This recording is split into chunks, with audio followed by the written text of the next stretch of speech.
Hello ladies and gentlemen, how are you? Curtis Lambert here from Breaklight Productions, bringing to you another music video reaction, this time AFI Holy Visions. This is their brand new music video, let's jump on into it.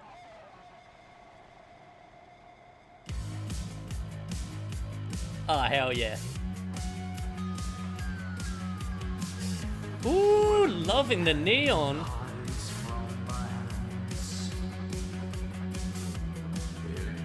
Ah, awesome overlay. There's about 4 different images overlaid there. That's great. Oh, good color contrast. Ah, hell yeah. This is such a bop. Oh, good timing on the strobing as well, the white strobing. Because it's timing with that Holy Visions.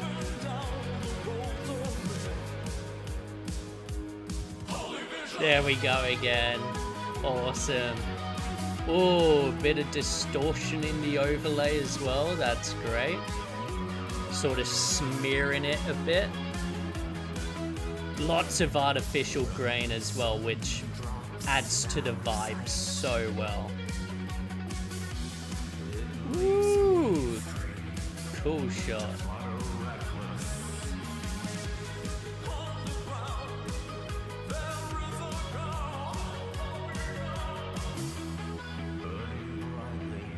Love the colors in this, so vibrant.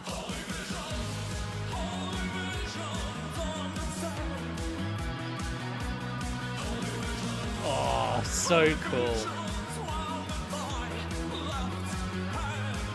Oh, that was a cool effect, this sort of glow in the dark.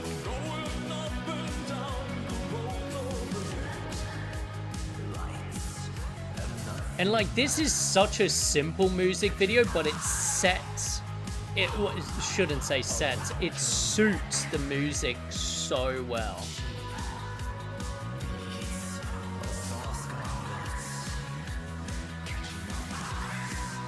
Definitely something you would hear in like a 70s B-movie horror, like as the credits are going, or in the like opening or whatever.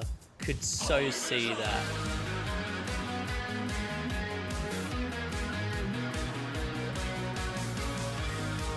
Awesome like silhouette shot of him dancing there.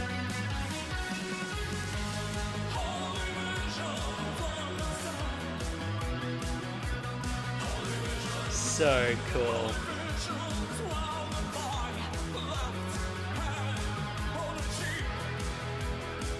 This is such a good like gothy synthwave song.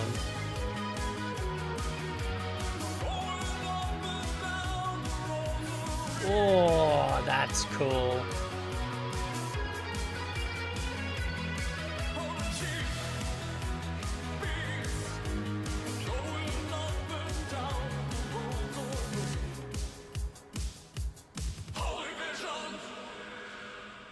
Cool.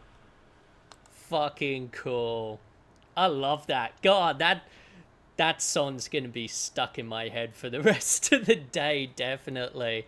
All right, let's talk about it. Where to start? Obviously, like, this is a very straightforward music video. Like, again, it just shows, like, you can do something for a really low budget, if you just, like, set the mood right, you know, you set the tone, and, like, the fact that this is sort of this, like, sort of, like, it gives me really, like, goth rock, synthwave sounds, especially that, like, 70s era sound, like, sort of, God, what were they called, like, Blauhaus, or I think that was the name of the group, but like, Soft Cell, bands of the Cure, that type of vibe. Like this, yeah, suits it so well. Both color palette wise and also just how it's like put together. So even though the cinematography is nothing like special, it just fits the tone and like vibe of the song so well. And because like if the cinematography was doing something like super crazy, let's say it's getting lots of like crane shots like going up and down like what we see in a lot of the K-pop music videos we react to, it would feel overproduced. And what that would sort of take away from that like 70s vibe that you sort of get from this, or I guess like early 80s vibe. So yeah, like the fact that this is simple actually like adds to it. Like it really does feel like something that would be played and shown during the like opening credits of a B movie horror or whatever. It has that real synthiness to it. Um and then yeah, with the overlay, like basically what's executed this is like how the post-production's been done.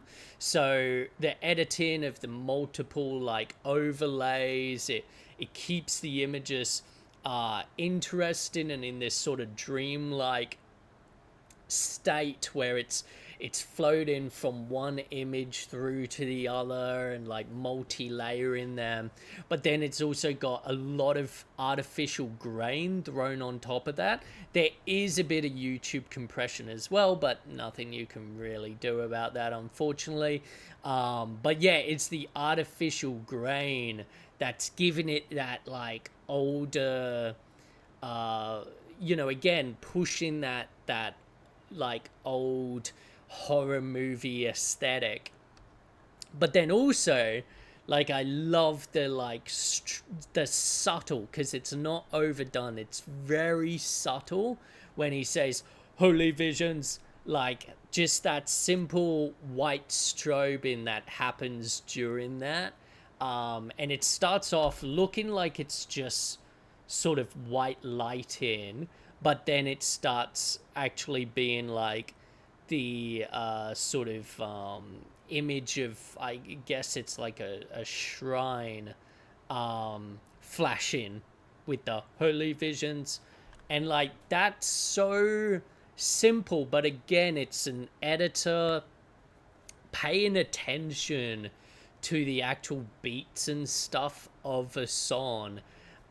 Because like I said, for example, with Da Vinci, you can with two clicks of a button, it'll tell you the beats of the song and it'll make them like clickable, so you can very easily like drag footage and time it to the beats. But just because it's timed to the like, 1 2 3 4, 1 2 3 4, 1 2 3 4, just because it has that timing down pat, that still doesn't help you like fully as an editor, because there's still going to be bits like that holy visions where that is still in 1 2 3 4, 1 2 3 4 time in, but that's a really like fast bit of lyric where you need something that packs a punch. But also like, there might be lyrical content or like little drum fills or whatever that like in another song again will fall outside of that beat. That yeah, like as an editor you just have to be able to pay attention to what is happening in the song. And even if you have those music beats, still be thinking like, oh well, the guy just said that thing, so maybe I should cut there. And like, oh, there's a nice little like you know, dugga dugga dugga dugga dugga on the drum kit. Maybe I could do some strobing with that, or flash through different shots really quickly. Like, yeah, you just have to pay attention to those things. Um, loving loving the color palette as well. The pink, blue, and red, like it gives, again, it's working so well with that synthwave vibe, and sort of goth rock vibe, while also just being aesthetically pleasing. Like the red and the blue obviously contrast each other, but then you've got that pinky purple that's like the two colors combined, and so all three like stand out from each other, but not in like a glaring way. They all like naturally um like add to each other rather than like distract from each other. So yeah, really like that as well.